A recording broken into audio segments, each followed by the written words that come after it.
और ये कोई 500 करोड़ का मामला नहीं है, ये टोटल 10,000 करोड़ है। कि गुरुद्वारा प्रबंधक कमेटी मनजिंदर सिंह सिरसा अध्यक्ष के माध्यम से 100 करोड़, फिर 500 करोड़, फिर कहता है जी 10,000 करोड़ रुपया बैंकों में डाला गया, विदेशों से भेजा गया और बाद में कैश निकाल कर दिया गया। तो मैं बताना चाहता हूँ, गुरुद्वारा कमेटी एक धार्मिक संस्था है जिसका अकाउंट FCRA का कुल अभी तक ता जिंदगी अभी तक 16 करोड़ रुपए उस खातों में आया, तय जिंदगी। गुरुद्वारा कमेटी की पूरे साल की आमदन जो है वो लगभग 90 करोड़ रुपए है, पूरे साल की, और ये आदमी 500, 1000 और फिर 10,000 करोड़ रुपए पहुंच गया। मनजिंदर सिंह सरसा जी उस टाइम गुरुद्वारा कमेटी के प्रेसिडेंट थे, उनको कैश दे दिया जाता था और गुरुद्वारे के पैसे पक्का कैश का कोई बैंक में रिकॉर्ड नहीं होता तो वो जमा हो जाता था। वो वायर जो होती थी वो वायर ऐसी होती थी ICICI बैंक से, और उसका पैसा सारा FCRA के तहत स्टेट बैंक ऑफ इंडिया में आता है, ना कि जो दिखाई जा रही थी कि ICICI या HDFC बैंक की जो दिखाई जा रही थी। हमारे किसी खाता कोई आ ही नहीं सकता विदेश से पैसा। कैश लेकर के जो वायर होती थी, वायर के जरिए ये पैसा उनको घुमा के मंत्री जी के बेटे को दे दिया जाता था। ये ICICI बैंक की सारी वायर डिटेल्स है। गुरुद्वारा कमेटी के अकाउंट्स खुले होते हैं, कभी भी कोई भी जाके चेक कर सकता है, लेकिन ऐसे लोग जो अपनी राजनीति को बचाने के लिए दूसरों पे एक्स डालने की कोशिश कर रहे हैं, मैं उनको एक चेतावनी देना चाहता हूँ, अपने ट्विटर हैंडल से इस वीडियो को विड्रॉ करें, माफ़ी मांगें, नहीं तो मैं आप सबके खिलाफ कानूनी कार्रवाई करूंगा और मान आने का केस डालूंगा। दोस्तों सभी को नमस्कार, मेरा नाम जगमनदीप सिंह है, मैं कनाडा एबसफोर्ड में रहता हूँ। 2-3 दिन से एक वीडियो मेरा वायरल हो रहा है फेसबुक पे, 4-5 दिन हो गए आई थिंक, मुझे किसी ने बताया तो मैंने देखा। वो वीडियो जो है वो केंद्रीय मंत्री नरेंद्र सिंह तोमर जी के बेटे देवेंद्र तोमर जी का है।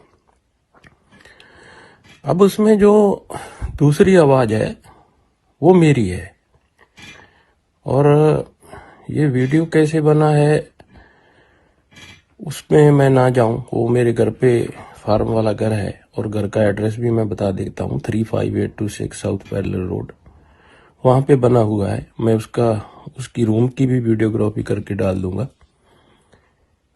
उसमें जो बात है वो सही है। वो एक खनन वाली कंपनी से पैसे का लेन देन हुआ है। वो क्या था कि वो मेरी इनसे दोस्ती थी प्रबल सिंह तोमर जी से, और दोस्ती हुई तकरीबन 2018 में। तो 19 में इनको मैं मिलने के लिए गया, 2020 मार्च में मैं इनको मिलने के लिए गया। जब लॉकडाउन हुआ 13 मार्च को, तो मैं इंडिया में था और मैं नंबर 3 कृष्णा मेनन मार्ग पे था। और मैं जो हूँ, मैं ब्लूबेरी की और भांग की, गांजा की खेती करता हूँ। तो इनको भी कनाडा में गांजा की, भांग की खेती के प्रोजेक्ट में इन्वेस्टमेंट करनी थी, लेकिन वो बोले जी हमारे पास अभी तो अपना पैसा नहीं, कहीं से बनेगा तो हम जरूर लगाएंगे। आगे जब बात हुई, फ्रेंड बने, तो जो त्यागी जी का उसमें जिक्र है, जो मोनेडो का कोहली साहब का जिक्र है, मेरे उनके सभी के मेरे पास प्रूफ है। मेरा जो व्हाट्सएप नंबर है वो कनाडा का कोड 1 है, 778-208-8600 है। किसी भी मीडिया अदारे को उसके लिए प्रूफ चाहिए हो, किसी इन्वेस्टिगेशन एजेंसी को प्रूफ चाहिए हो, तो वो मुझसे संपर्क कर सकता है। मैं भी हैरान था वो वीडियो देख के, भाई ये वीडियो कहाँ से गया।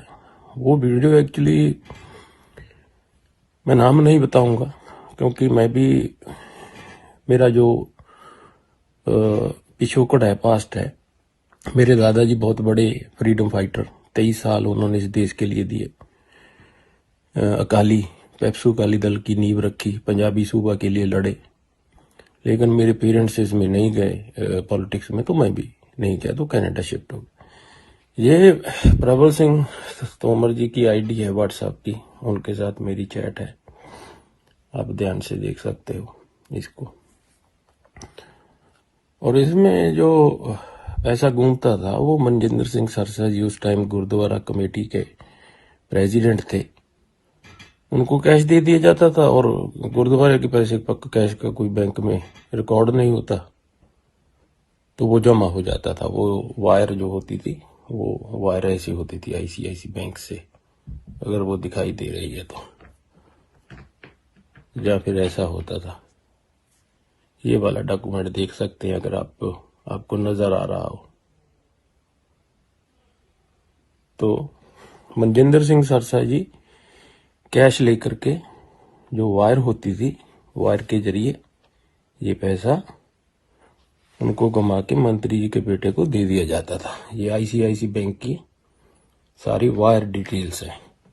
और ये कोई 500 करोड़ का मामला नहीं है, ये टोटल 10,000 करोड़ है। इसमें खनन जितनी ये पत्थर की जो होती है खान उनकी होती है।